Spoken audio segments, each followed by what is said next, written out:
Tatosundan futbolçunu tap. Nereden bildim? Ne seçtim?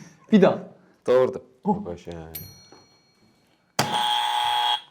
Messi değil, Argentina forması oradakı. Yox, ərəb şriftləri. Ərəb niyə yazıb o qoluna Argentina formalı adam? Tamam.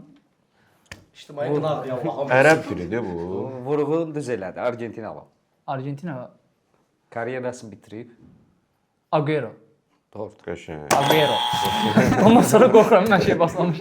Xalım alarsan. Tamam. Özü çəkmişdi deyəsən qolunu. O nə satıldı? Ha, bu Zlatan, bu Zlatan. Yox, bu Zlatan. Ramos. Yox. Eren Elmalı'da şeydi. Fələnkdir. Aslan deyil. Belindəki. Tanrım. Əzələ tipində. Neymar yox. Neymar ki bu qədər.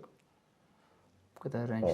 Bu kimdir? Benim Tanış aslan gəldi. təkər. Əslində Özüm görünür. aslan kimi görən hansı var idi? Futbolçular İsfahan, təsirçilik Manchester görmürüksə meydanda bu. Təəssüf ki özdə. Belə bu videoda futbolçudan görməmişik də. Yazma bu rəngli. Bunu bir görmək lazımmış həqiqətən.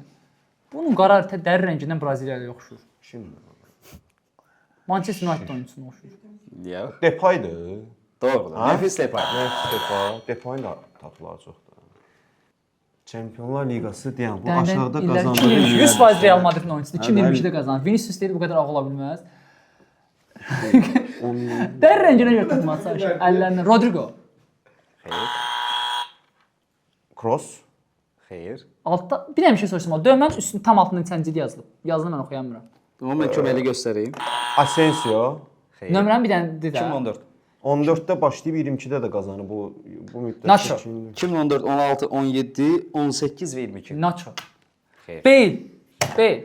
Ya bir saydılar. Daha görüm Nacho, Bale, Ramos Ramos. bir nəfərdən başqa hamısını aldı çəkdən halbuki. Modric. Braziliyalı. Modric'in təcrübəsi. Rodrigo deyil. Brazil. Eder Militao. Xeyr. Bilmirəm, sən 14-də olmayıb ki. Nacho deyil. Daha demə, mən deyəcəm. Rodrigo deyil, Braziliyalı Militao. Orta sahada Casemiro.